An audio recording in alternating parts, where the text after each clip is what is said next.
Aláròyé máa wí o. Akẹ́kọ̀ọ́ iléèwé girama yìí ti kó bára ẹ̀, alárùn ọpọlọ ló fipá bá lò pọ̀. Kàyéfì lọ̀rọ̀ ọmọkùnrin akẹ́kọ̀ọ́ iléèwé girama kan, Idris Alex Emeka, sì ń jẹ́ fún gbogbo àwọn tó gbọ́ pé kò rí obìnrin míì bá lò pọ̀ ju alárùn ọpọlọ lọ. Ìbínú ìwà tó lòdì sófin ọ̀hún ló mú kí adájọ́ ilé-ẹjọ́ májísírèètì kan nílùú Yola nípínlẹ̀ Adamawa, onídàájọ́ Musa Alhaji Adamu, fi pàṣẹ pé kí wọ́n lọ jù ú sọ́gbà ẹ̀wọ̀n. Àwọn agbèfọ́ba ìpínlẹ̀ náà ló wọ́ afurasí ọ̀daràn ọ̀hún lọ sílé-ẹjọ́ lọ́jọ́rùú wẹ́sídẹ̀ẹ́ ọjọ́ 3 oṣù keje ọdún 2024 yìí, tí wọ́n sì fi ẹ̀sùn kàn pé ó hùwà tó lòdì sófin.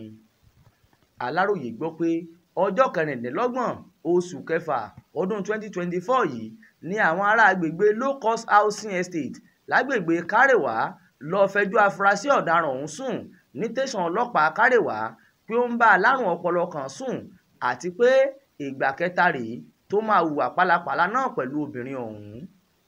Lẹ́sẹ̀kẹsẹ̀ táwọn ọlọ́pàá gbọ́ nípa ìṣẹ̀lẹ̀ ọ̀hún ni wọ́n ti lọ síbẹ̀ tí wọ́n sì fọwọ́ òfin mú jù sáhàámọ́ wọn. Ọ̀dọ̀ àwọn agbófinró tó wà ló ti jẹ́wọ́ pé lóòótọ́ lòun fipá bá alárùn ọpọlọ ọ̀hún lò àti pé ìgbà ẹ̀kẹta rèé.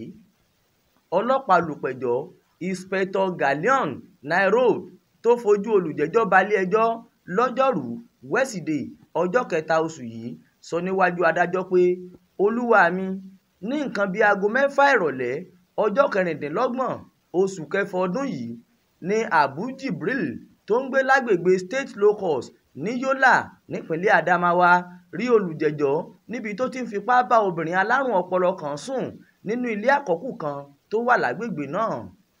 Lójú ẹsẹ̀ tó gbá a mú ló fà á lọ sọ́dọ̀ àwọn ọlọ́pàá. Ọ̀dọ̀ wọn náà ni afurasí ọ̀daràn ọ̀hún ti jẹ́wọ́ pé lóòótọ́ lòun hùwà náà àti pé èṣù ló gba ọwọ́ ọ̀hún lò.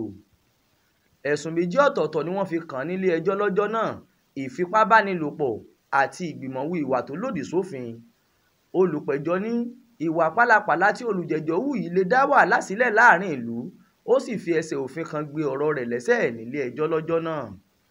Nínú ọ̀rọ̀ rẹ̀, olùjẹ́jọ́ rawọ́ ẹ̀bẹ̀ sí adájọ́ pé kó síjú àánú òun nítorí pé èṣù ló gba ọwọ́ òun lò. Adájọ́ ní kí wọ́n lọ jù ú sọ́gbà ẹ̀wọ̀n kan tó wà nílùú náà títí di àsìkò tí ìgbẹ́jọ́ máa fi wáyé nípa rẹ̀. Ó sún ìgbẹ́jọ́ náà síwájú di ọjọ́ míì. Adéwálé Adéoyè ló ṣàkójọpọ̀ ìròyìn fún iléeṣẹ́ tẹlifíṣàn Aláròyé online. Ismail Adéẹ̀yọ̀ ló kà á sétígbọ̀ọ́ yín.